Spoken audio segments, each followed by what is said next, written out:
The orbital strike had turned the settlement into glass and ash. Elira Dane stumbled through the ruins, her environmental suit torn in 3 places, atmosphere hissing through the breaches, blood her own painted the inside of her cracked visor crimson. Behind her, the Vrexian warships hung in the sky like iron vultures, their weapons still glowing with residual heat. She shouldn't have been alive. The initial bombardment had vaporized everything within a 2-kilometer radius. But Elira had been in the lower archives when the world caught fire, studying the artifacts of Kasik's people, the Ulthrani. A species the galaxy had written off as primitive, unworthy of protection under the Confederation Accords. The Vrexians hadn't even bothered with a ground invasion. Why would they? The Ulthrani colony had no military, no defenses, just farmers, scholars, and children learning to read the stars their ancestors had named millennia ago. Elira's legs gave out near what had once been the central plaza. Her HUD was screaming warnings: oxygen at 14%. Internal bleeding detected, spinal damage probable. She ignored them all, because there, huddled beneath a collapsed beam that had somehow shielded it from the inferno, was a small form. Kasik. The cub was no more than 4 solar cycles old, barely past weaning. Its fur was matted with dust and blood, not its own.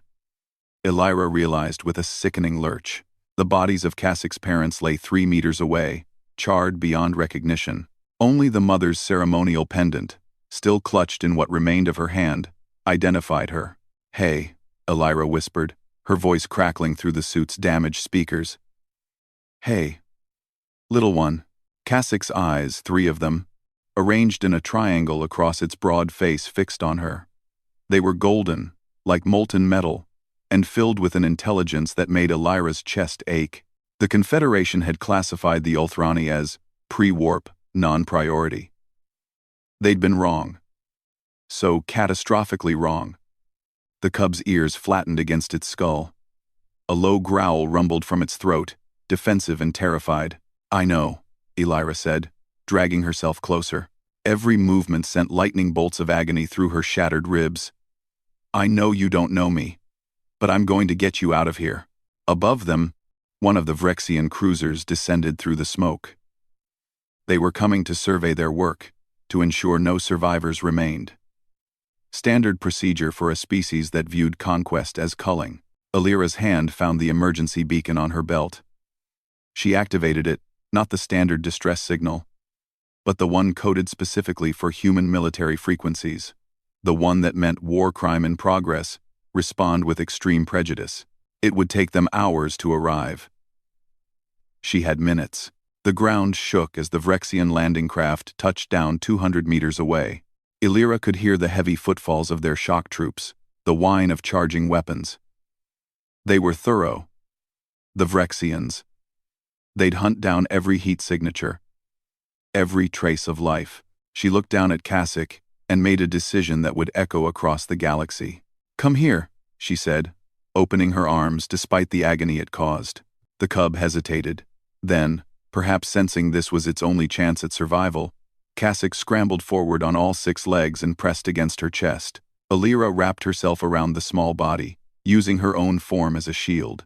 The Vrexians found them there.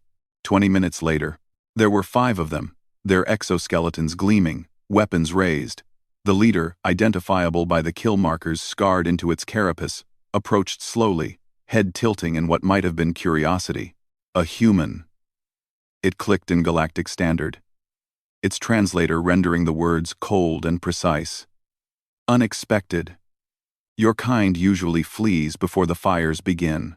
Elira said nothing. She held Kasik tighter, feeling the cub's 3 hearts racing against her palm. The Vrexian leader came closer, its weapon now aimed directly at her head. "You die for livestock? Your species grows more irrational with each encounter." "They're not livestock," Elira managed, her voice barely above a whisper. Blood bubbled at the corner of her mouth. "They're people." The Vrexian made a sound that might have been laughter. It raised its weapon. Beneath Elira's failing body, Kasik watched. The cub's golden eyes tracked each of the 5 Vrexians, memorizing every detail: the pattern of scarring on the leader's carapace, the way the second soldier favored its left side, the cracked faceplate on the third. the nervous twitching of the fourth's manipulator claws, the fresh blood on the fifth's boots. And then, this human who had thrown herself over a stranger's child, who had chosen to die rather than abandon someone she'd never met, went still. But she didn't collapse away from Kasich. Even in death, her body remained curved protectively around the cub. A final shield. The Vrexian leader lowered its weapon. "Finish the livestock," it ordered. We moved to the next sector. The second soldier stepped forward, weapon charging. And Kasich, through tears that streamed from all three eyes, opened its mouth and snarled not the sound of a frightened child, but something older, something that carried the weight of a species that had survived ice ages and plagues, and the slow march of evolution that had gifted them not just intelligence, but memory. Perfect, indelible memory. "Mark every one of their visages," Kasich growled in Ulthrani, a language the Vrexians' translators didn't recognize. But the cub would remember those words for the rest of a very long life, would remember the patterns on their armor, the identifiers on their ships, the frequency of their communications. The second soldier fired, and vaporized as the human warship. Indefatigable dropped out of FTL 300 meters overhead, its railguns already singing. The Vrexians tried to run. They died trying. When the human Marines found Kasich hours later, the cub was still pressed against Elira Dane's body, still memorizing, still marking. They tried to pull them apart, but Kasich wouldn't let go, until they promised that they would remember her. 3 solar cycles later, humanity declared war on the Vrexian Empire.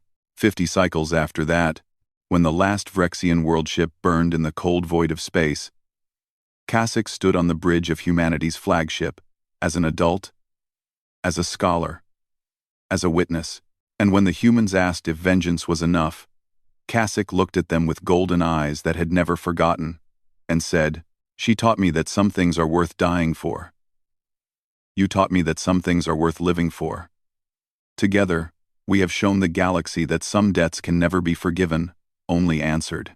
Elira Dane's name was carved into every human warship that followed, and Kasich made certain the Ulthrani would remember her in their own way, as the first to show them that in a galaxy of predators, humanity was the species that chose to be protectors instead, even unto death.